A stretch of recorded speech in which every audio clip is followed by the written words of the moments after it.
अस्सलाम वालेकुम, मैं हूं तुबा खान। आप देख रहे हैं मेरे साथ 7 कॉन्टिनेंट न्यूज।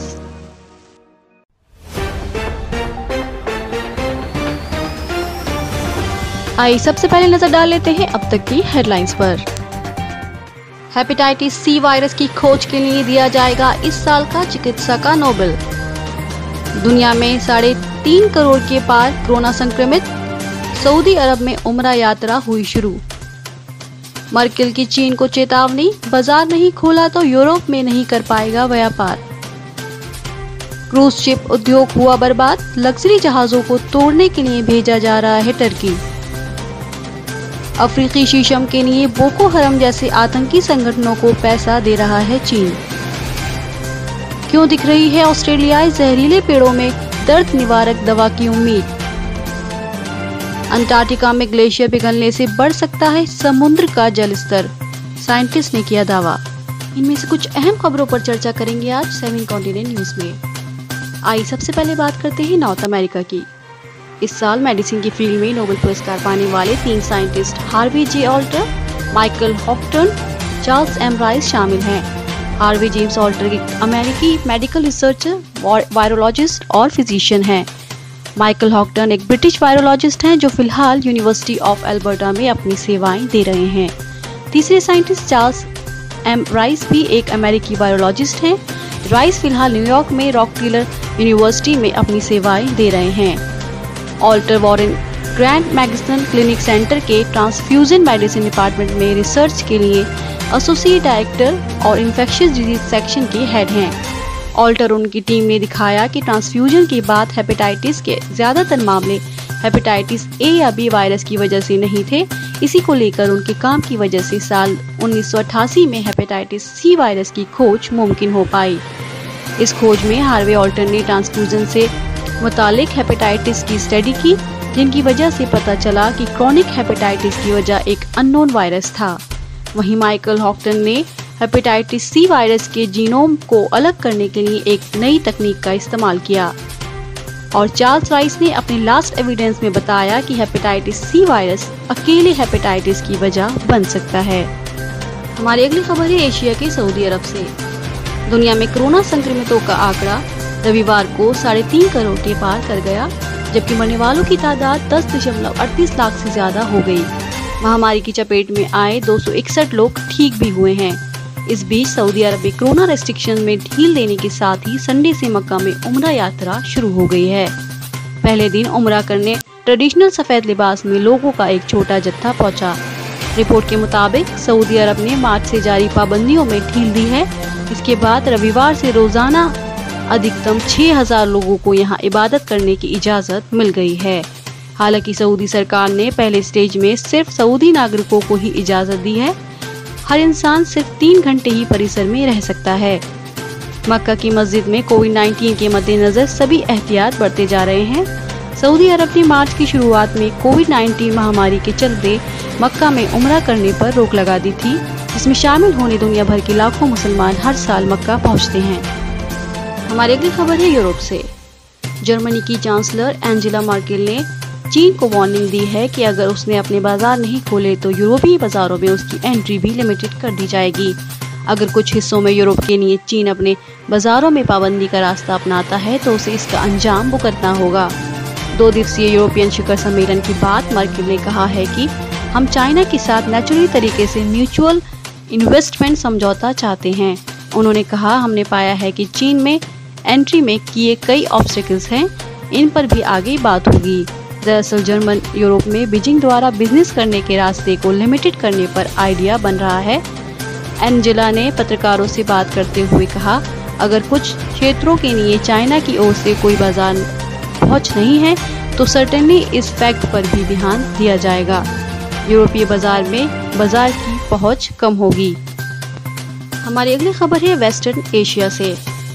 कोरोना वायरस महामारी के खतरनाक रूप की वजह से दुनिया भर की इकोनॉमीज चौपट हो चुकी हैं।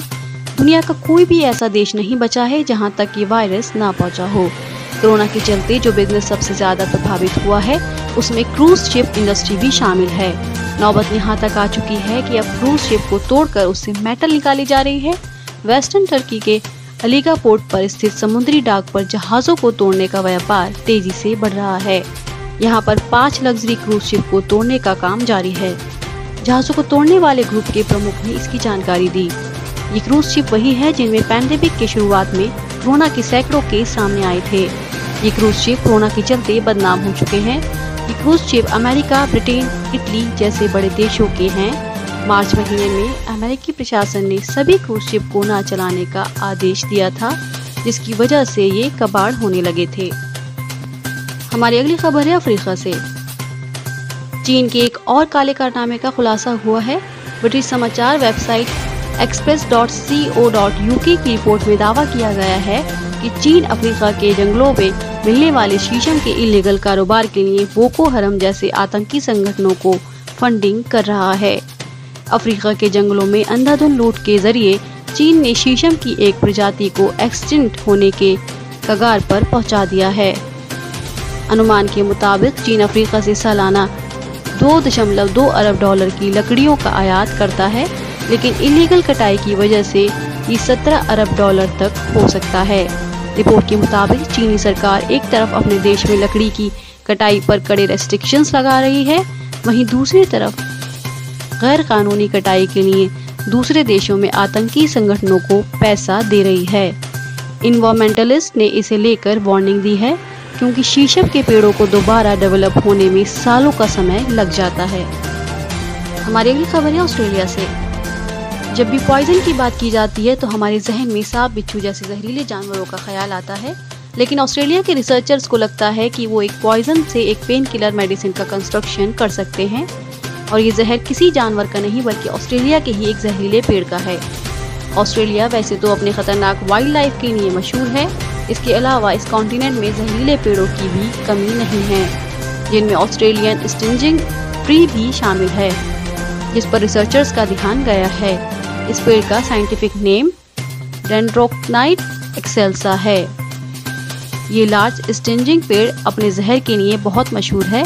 इसी तरह से एक और खतरनाक पौधा गिम्पी जिसे डेंड्रोक्नाइट मोराइट्स कहते हैं, ये पेड़ पौधे बहुत ही जहरीले माने जाते हैं। कुछ रिसर्चर्स का मानना है कि इन पेड़ पौधों में पेन किलर के सीक्रेट्स छुपे हुए हैं। ब्रिस्बेन में क्वींसलैंड यूनिवर्सिटी के रिसर्चर्स ने गिम्पी से निकलने वाले जहर का टेस्ट किया।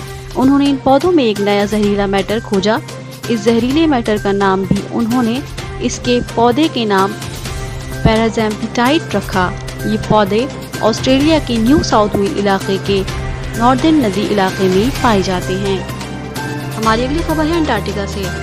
अंटार्कटिका में तैर रहे फ्रांस से भी बड़े आकार के ग्लेशियर के क्लाइमेट के गर्म होने के साथ जल्दी पिघलने की उम्मीद है, और इससे समुद्र के जल स्तर में भारी ग्रोथ हो सकती है। साइंटिस्ट ने कहा, टॉर्टन ग्लेशियर अंटार्कटिका में सबसे तेज तैरने वाला और सबसे बड़ा ग्लेशियर है। साइंटिस्ट उस पर करीबी नजर रख रहे हैं कि वो कैसे पिघलता है, और ये स्टडी बहुत इम्पोर्टेंट है, क्योंकि हाल के स्टडी में ये पता चला है कि टॉर्टन ग्लेशियर का कुछ हिस्सा गर्मी से पहले ही पिघल रहा है। सेंट्रल वाशिंगटन यूनिवर्सिटी के पॉल विनबेरी ने कहा, इसका मतलब ये भी है टॉर्टन फ्यूचर में क्लाइमेट में होने वाले बदलावों के लिहाज से ज्यादा सेंसिटिव है। ग्लेशियर बर्फ का जॉइंट हिस्सा होता है जो कई सदियों में घाटियों, पर्वतों और निचले इलाकों की ओर बढ़ता है। उनमें अर्थ के ताज़ा जल की बड़ी क्वांटिटी होती है, और जब वो पिघलते हैं तो समुद्र का लेवल बढ़ने का उनमें बड़ा कंट्रीब्यूशन होता है। नासा के मुताबिक साल 2002 से 2016 के बीच अंटार्कटिका में हर साल 125 गीगाटन बर्फ पिघलती है, जिससे दुनिया भर में सी लेवल सालाना 0.35 मिलीमीटर बढ़ा है। फ्रेंड्स, आज के लिए बस इतना ही। डेली न्यूज अपडेट के लिए हमारे चैनल 7 कॉन्टिनेंट न्यूज के साथ जुड़े रहिए। अगर आपको हमारी वीडियो पसंद आए, लाइक करें, कमेंट करें, शेयर करें और हमारे चैनल 7 कॉन्टिनेंट न्यूज को सब्सक्राइब करें और बेल आइकन दबाना मत भूलिएगा।